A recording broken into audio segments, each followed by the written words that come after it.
Alrighty, in this set of videos, we're going to be working on how to graph linear equations. And so when you see the word linear equations, I want you to think about what word within a word you see in linear. Hopefully, you're seeing the word line. And so what this means is that what we're graphing is we're graphing straight lines. And so it says, step number 1 is to make a table of values, 5 points total. Use 2 negative numbers, 2 positive numbers, and 0 as your domain.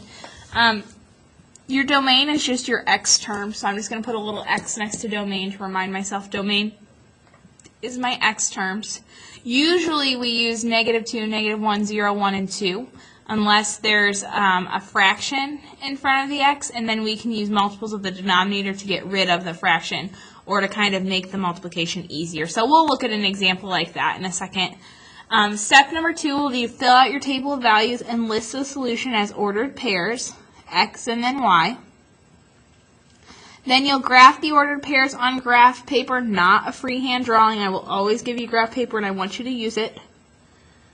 You'll connect the points with a line using a ruler, so you'll want a straight edge or a ruler if you have one available. Otherwise in class I will give you one always. Extend the line past the points all the way across the grid graph. So I'm going to ask you to go all the way off the grid graph on both sides. And then final details, make sure that you have arrows on both sides of the line, that you label the points x, y, and you label the line with its equation. And so we're going to jump into example number 1. Our graph is y equals 2x. And so for our x values, because 2 is not a fraction, we're just going to use -2, -1, 0, 1, and 2 for our domain or for our x values. We know that y is equal to 2 times x. So I'm just going to do 2 times -2, 2 times -1, 2 times 0, 2 times 1, and 2 times 2 for my y values. In this case, a positive times a negative is a -4. A positive times a negative is a -2. 2 times 0 is 0. 2 times 1 is 2. And 2 times 2 is 4. So when I go to write my ordered pairs, I'm writing the x value, my domain value, -2. And then the output from this equation was -4. That's my y value, because y is equal to 2 times the x value. In this case, x was -1.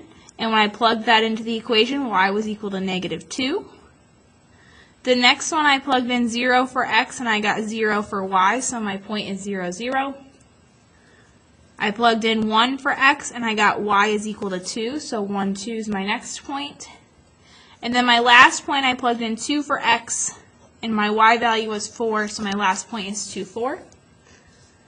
And now I'm going to plot. So once we make a table of values and we fill it out, then we're going to graph the ordered pairs on this graph here to the side. So -2, -4. I'm always going to go on my x-axis first, left 2, and then down -4, and plot that point.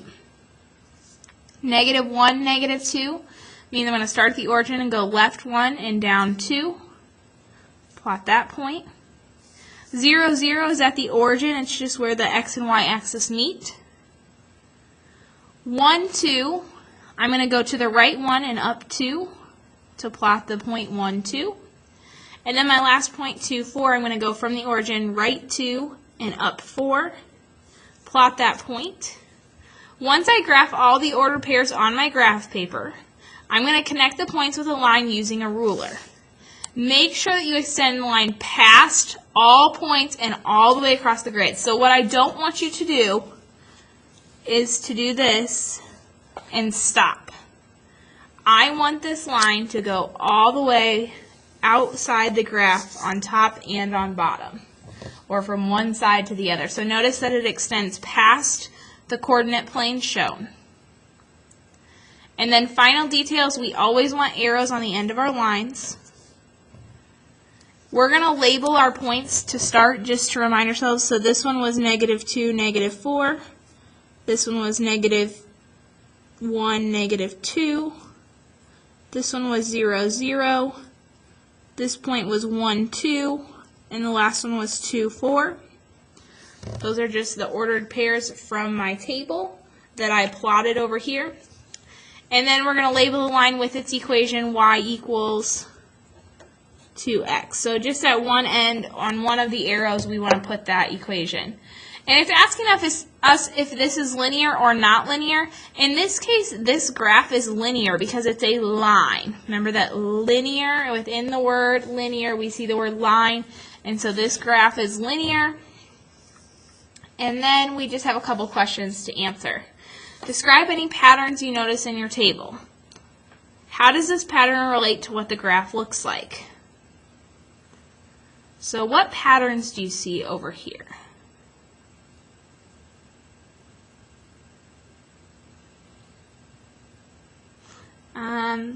Something that I notice is that y is always twice the amount of x, or y is always double.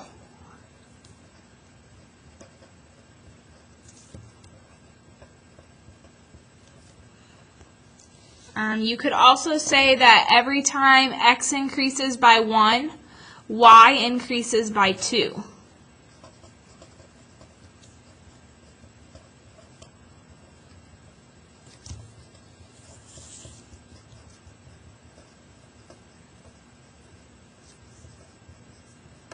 Maybe you have something else that you notice. That'd be great to write in right now and a great conversation piece for in class. How does this pattern relate to what the graph looks like? I don't know. We could notice that for every point we always went right 1 and up 2. Right 1 and up 2. That would kind of go with this point here. From 1 point to the next, the points go right 1 and up 2.